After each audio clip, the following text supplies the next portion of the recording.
Olá, bom dia, turma. Tudo bom com vocês?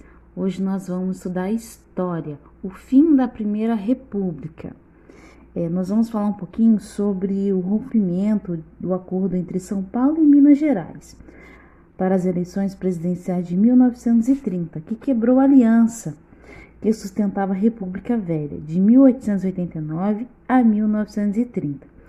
E em 1929, o presidente Washington Luiz indicou outro paulista, Júlio Prestes, para sucedê-lo. Então, crianças, a tia Karina vai falar um breve resumo do que nós vivenciamos, né? No caso, nós não, né? As pessoas que habitavam, né, o Brasil em 1930.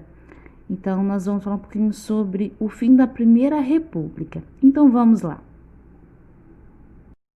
O fim da Primeira República. O predomínio político de paulistas e mineiros durante a Primeira República gerou insatisfação de diversos grupos, como políticos e grandes proprietários rurais e de outros estados brasileiros. Esses grupos pretendiam ter uma participação mais efetiva nas decisões políticas do país para conseguir que seus interesses fossem atendidos.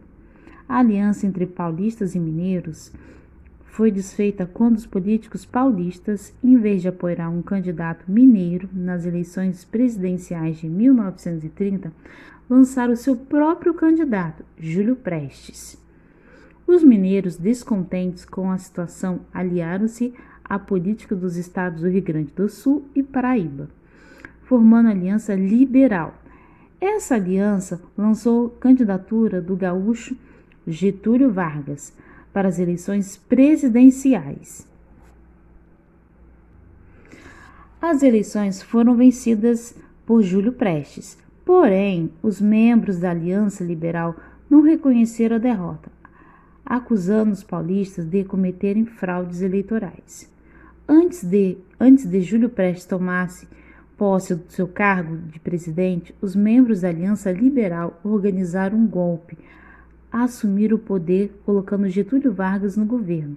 E esse golpe ficou conhecido como Revolução de 1930 e, por fim, a Primeira República. Isso aqui é a fotografia de Getúlio Vargas, né, cumprimentando a população a caminho do Rio de Janeiro para assumir o governo de 1930.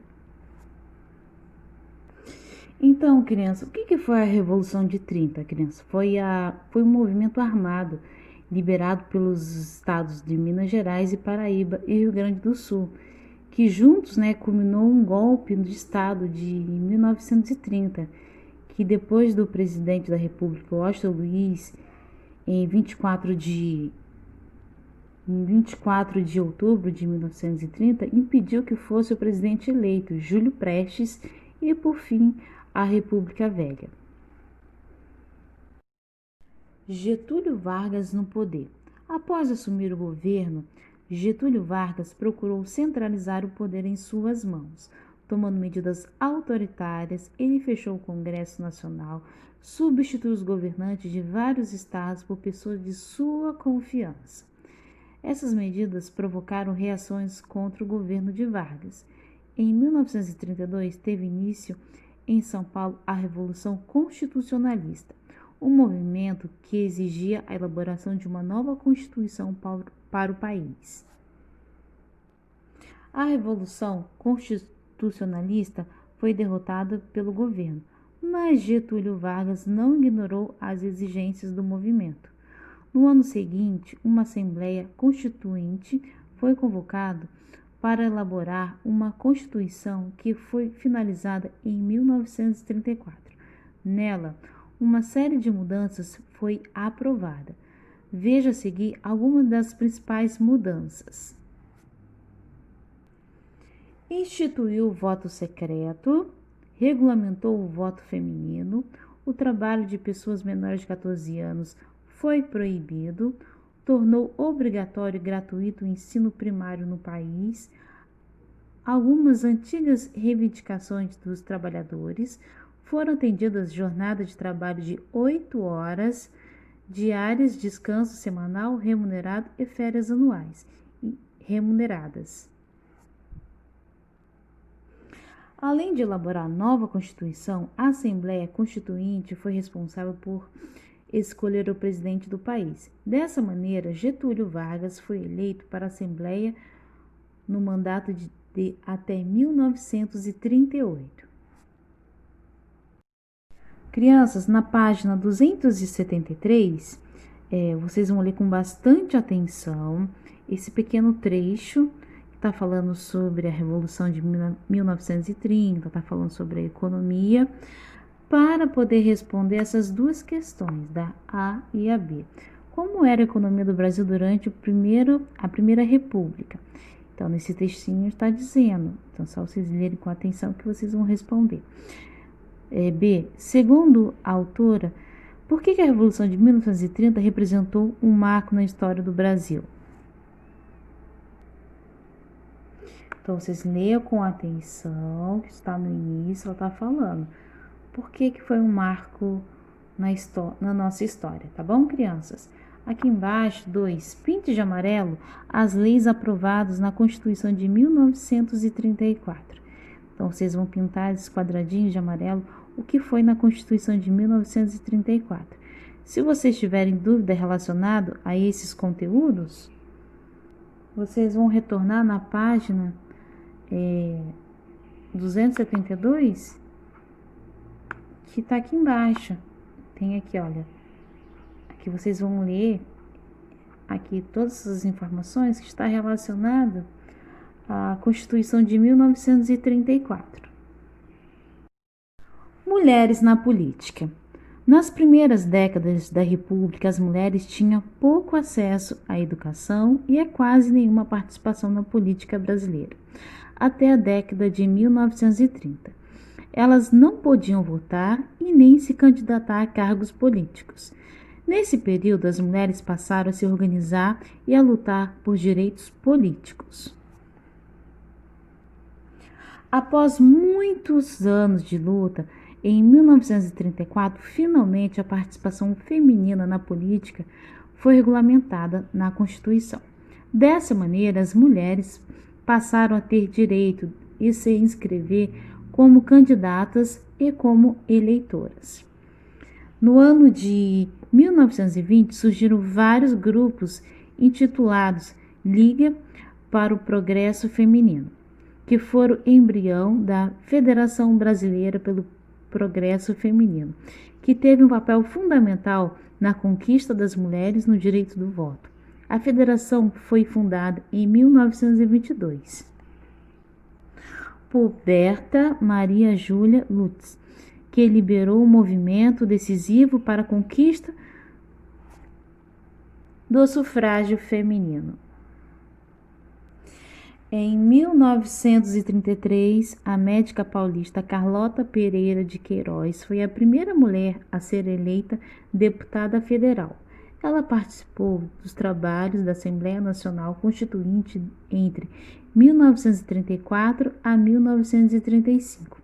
Berta Luz, líder na defesa dos direitos jurídicos da mulher, foi convidada pela deputada Carlota para trabalhar em conjunto na Constituinte.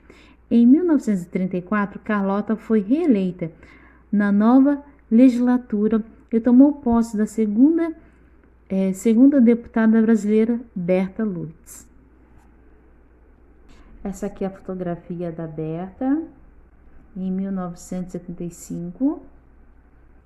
E aqui é Carlota Pereira de Queiroz, a primeira deputada federal do Brasil fotografada em conjunto com outros parlamentares em 1930. Então, aqui você pode observar aqui, vários homens e só ela de mulher. Ao longo dos anos, a participação feminina política tornou-se cada vez maior. Atualmente, elas constituem a maior parte dos eleitores brasileiros. Porém, o número de candidatas a cargos políticos ainda é menor do que o número de candidatos. Nas eleições municipais de 2016, por exemplo, cerca de 30% dos candidatos eram do sexo feminino. Mesmo que um grande espaço na política tenha sido conquistado pelas mulheres, muito ainda precisa ser feito para que elas tenham uma representação maior na política brasileira para defender os seus direitos.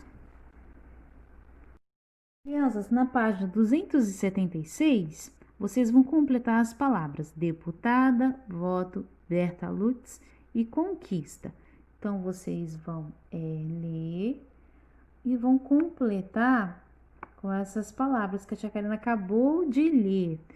Mas se vocês tiverem dúvida, o que vocês vão fazer? Vocês vão voltar nas páginas 274 e 275, que vão ajudar a vocês completarem as palavrinhas que estão faltando, a 274 e a 275. 2. Marque um X nas frases que apresentam apenas informações corretas. Então, assim, o que está correto, vocês vão marcar um X. As mulheres passaram a ter direito em 1910? Vocês acham que está certo? Vocês vão marcar um X. Se não, vocês não vão marcar. Atualmente, a maior parte dos eleitores do Brasil é formado por mulheres? Vocês acham que a maioria são mulheres? Vocês vão marcar um X. Se não, não vou marcar nada. O número de mulheres que se candidataram a cargos políticos no Brasil ainda é menor que o número de homens? Essas atividades estão bem fáceis, né, crianças? E a última, em sua opinião, por que é importante que as mulheres participem da política do nosso país? Crianças, por que vocês acham que as mulheres deveriam participar mais? Lembrando o seguinte, quando uma pessoa ela participa, ela está lutando pelos seus direitos, não é verdade? Então, por que as mulheres teriam que participar mais da política do nosso país? Então, vocês vão colocar a opinião de vocês, ok? Hoje nós estudamos o fim da Primeira República em História. Se vocês tiverem alguma dúvida relacionada aos conteúdos que a tia Karina passou, vocês vão falando comigo, tá bom? Um beijo e até a próxima aula.